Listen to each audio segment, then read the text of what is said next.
A banker in Bruges kept something hidden in his private cabinet. When he needed to pray, he opened it. When guests visited, he closed it. The object was small enough to carry, painted on oak panels that folded like a book. On the outside, a skull and his family crest. On the inside, something the church would never display publicly. Hans Memling painted it around 1485. Memling, who was known for one thing: peaceful Madonnas, serene angels, saints gazing calmly from golden skies. His brushwork was so delicate that flesh looked like it could breathe. Collectors paid fortunes for his altarpieces. This painting uses that same technique, the same soft light, the same meticulous attention to every surface. But the subject isn't a saint. The panels now hang separately in Strasbourg, fragments of what was once a single hinged object. They show a progression, a sequence, a process that the owner was meant to open and witness repeatedly alone as an act of devotion, or so he claimed. Bruges in the 1480s functioned as the commercial heart of Northern Europe. Italian bankers managed trade routes. Flemish merchants brokered deals in wool, spices, and luxury goods. Wealth accumulated in narrow canal-side houses where account books sat beside religious manuscripts. The city lived with a particular kind of anxiety. The Black Death had killed a third of Europe within living memory. Life expectancy was low. Death could arrive without warning: plague, infection, childbirth, accident. Preparing for it wasn't morbid, it was practical. A movement called the Ars Moriendi, the art of dying, saturated the culture. Pamphlets circulated with instructions on how to die well.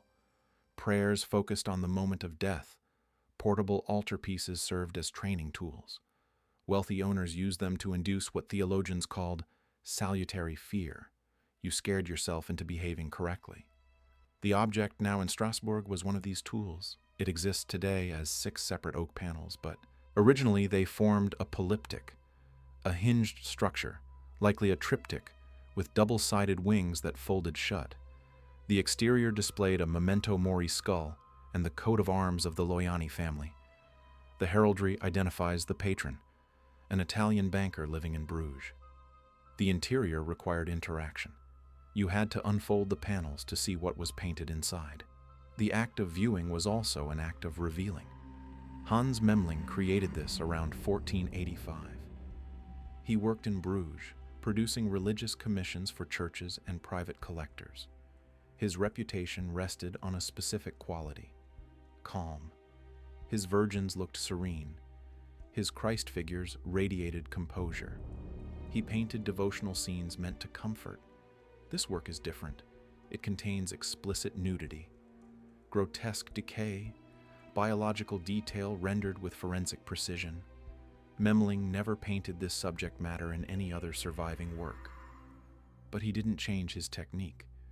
The delicate brushwork he used for the Virgin Mary appears here, applied to a rotting corpse. That choice makes it clinical, not fantastical. Documentary. Northern Renaissance painting operated within strict conventions. Nudity appeared in biblical scenes: Adam and Eve, martyrdoms, the Last Judgment, but always with theological justification. Genitalia were softened, obscured, or omitted entirely. The body was either innocent or condemned, never simply observed. Memling's contemporaries painted within these boundaries. Rogier van der Weyden depicted grief and suffering, but always clothed, always sanctified. Jan van Eyck painted astonishing detail, every thread, every jewel. But his nudes remained allegorical, idealized. Hieronymus Bosch, working in the same period, painted hell as a surreal carnival. Hybrid creatures with wings and beaks, naked sinners tormented by impossible anatomies. His work was nightmarish, imaginative, meant to overwhelm the senses. Memling painted biology. The culture's obsession with death produced a visual language. Skulls appeared in portraits as reminders of mortality. Tombs featured double-decker. Effigies, the living person carved on top, the decomposing corpse below. The goal was remembrance. You were supposed to see yourself in the skeleton, but those images remained public, communal, and sanctioned by the church. They hung in cathedrals. They marked graves. Everyone saw them. This painting stayed private. Memling arrived in Bruges around 1465, likely trained in the workshop of Rogier van der Weyden in Brussels. By the 1470s, he had established a successful practice. Contracts came from churches, confraternities, and wealthy individuals. His style, soft, harmonious, technically flawless, made him one of the most sought-after painters in Northern Europe. His surviving works show remarkable consistency, serene faces, balanced compositions. Religious subjects are treated with quiet dignity. Even his portraits radiate calm. He painted wealthy merchants and their wives with the same gentle attention he gave to saints. The Loiani Commission breaks the pattern. The research offers no letters, no contracts, no documentation explaining why Memling accepted this project or what the patron requested. The painting itself is the only evidence, and it suggests that someone, either the patron or the artist, wanted devotional content rendered with the same technical precision Memling used for sacred subjects, but applied to material explicitly forbidden in public religious art. The result operates as a hybrid. Flemish realism meets Italian humanism's willingness to depict the nude body. Northern devotional intensity meets Southern anatomical observation. The painting belongs to both traditions and fully inhabits neither. Memling applied his signature technique without alteration. The woman's skin receives the same soft modeling as the Virgin Mary's. The corpse's leathery texture is painted with the same care as brocade fabric. There is no distinction in quality between beauty and decay. Both are observed. Both are documented. The first interior panel shows a nude woman standing upright against a dark background. She wears only sandals, elaborate, high-fashion footwear rendered in fine detail. The sandals are not biblical. They mark her as contemporary. A woman of the 1480s who chose to remove her clothing. In her hands, she grips a convex mirror. Her gaze locks on the reflection. She does not acknowledge the viewer. The mirror shows only her face. Distorted slightly by the curved glass, she sees the surface. Light. An image that exists only because she's looking at it. Two greyhounds press against her legs. In religious iconography, dogs often symbolize fidelity, but here they function as accessories. Sleek, expensive, markers of aristocratic life. The painting includes an explicit depiction of her genitalia. This was extraordinarily rare in Northern Renaissance art. Most nudes were Eve or allegorical figures, their anatomy softened or omitted. Memling doesn't soften. The pubis is clearly visible. The figure represents luxuria, lust. For a 1480s viewer, this panel would have registered as erotic, beautifully painted, desirable, and private. The theological justification attached to the other panels allowed ownership. The excuse was devotion. The experience included something else. Memling's light is soft, diffused, and almost warm. Every surface receives equal attention: skin, metal, fur. The woman's body doesn't look symbolic. It looks observed. The second panel shows a corpse. The skin is gray, leathery, stretched over bone. The face has collapsed. The ribcage protrudes. The abdomen displays a vertical slit, stitched or partially open, evidence of embalming or autopsy procedures practiced in the period. Memling uses the same lighting, the same soft diffusion, the same technical precision. The corpse receives identical treatment to the living woman. This establishes them as the same flesh at different moments, not opposites, states. The corpse holds a banderole reading Exi finis hominis, behold, the end of man. The dead speak. The corpse addresses the viewer directly. A toad clings to the pubic region. In medieval folklore, toads were associated with witches, venom, and corruption. The creature is small, painted with the same care as everything else in the composition. Its placement is anatomically specific. It occupies the same location displayed in the first panel. Medieval theology operated on a principle: punishment occurs where sin was committed. Dante's Inferno placed gluttons in filth, the violent in blood. The sin determined the suffering. The toad follows this logic. The organ associated with lust in the first panel becomes the site marked by corruption in the second. The viewer is meant to connect them. The body part you were invited to observe is now occupied by evidence of decay. This is not a metaphor. It is documentation. Memling paints the toad as an animal, not a demon. The horror is biological. The third panel shows hell as a literal mouth. The hell mouth was standard iconography, the entrance to the underworld depicted as beast jaws. But the implication is mechanical.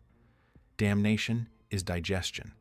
The damned are consumed, processed, broken down. Inside, devils move with chaotic energy.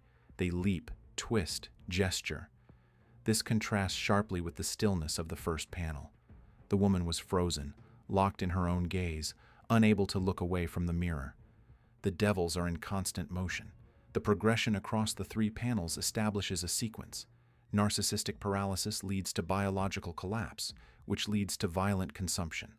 The self, sealed within the body and absorbed in its own image, is torn open and devoured. The hellmouth offers no moral lesson.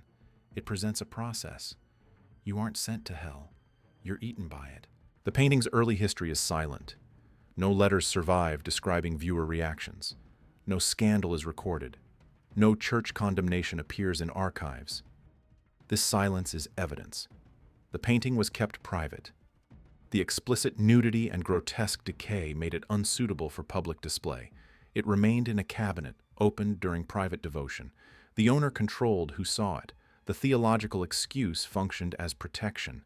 A man could own an image of a nude woman if the image also punished him for looking at it. I'm not indulging lust. I'm meditating on death. The painting provided both the transgression and the absolution. The polyptych format reinforced this. You had to physically open the panels. The act of viewing required participation. You unfolded the woman to reveal the corpse. You performed the sequence. The mirror in the first panel reflects the woman's face. The painting itself functions as a mirror for the viewer. The corpse is not dead in general. It is your death. Specifically, the same light that illuminates her beauty will illuminate your decay. The object was designed for repeated use. The banker opened it again and again, confronting the same images, rehearsing the same progression. This was not trauma. It was training. He was preparing himself to die well, or that was the claim. The painting now hangs in fragments. The panels were separated at some point in their history, likely during the French Revolution, when religious objects were confiscated and sold. They entered the Strasbourg collection as individual pieces. Viewing them separately changes the experience. You see all three panels at once. The progression is simultaneous, not sequential. The trap no longer requires you to spring it, but the visual language remains. Modern body horror operates on a principle this painting established. Terror comes from recognizing yourself in the victim. Films like The Fly and The Thing show the body betraying itself, transforming, decaying, rupturing. The horror is biological, not supernatural. You watch it happen, knowing it could happen to you. Memling's painting works identically. The woman and the corpse are the same person, separated only by time. The transformation is temporal, not moral. Flesh decays. The toad is not punishment from God. It is biology. Contemporary culture offers the same items displayed in the first panel. Luxury goods, self-optimization tools, status symbols. We consume products meant to preserve, enhance, and beautify. The second panel remains unchanged. No product alters the outcome. The process documented there continues regardless of consumption, grooming, or optimization. Memling's technique makes this unavoidable. By using identical brushwork for beauty and rot, he proves they aren't opposites. They are the same evidence at different moments. The light doesn't change. The precision doesn't change. Only the state of the flesh changes. The painting was a tool. The banker opened it to scare himself into behaving. He rehearsed his own death before it happened, using the progression painted on oak panels as a script. The object closed, but the knowledge remained. Once you saw the sequence, beauty to decay to consumption, you couldn't unsee the connection. The mystery isn't why the painting was made. Ars, Moriendi culture demanded such objects. The mystery is simpler. When the banker closed the cabinet and returned to his account books, to his imported silks and his letters of credit, to the world of surfaces and transactions, did the corpse stay behind, or did it follow him? Did the mirror in the painting reflect only the woman's face, or did it also show his own, already beginning the same slow collapse? The panels fold shut. The skull on the exterior remains visible, a warning or an advertisement. The painting doesn't answer. It only documents what happens when you open it.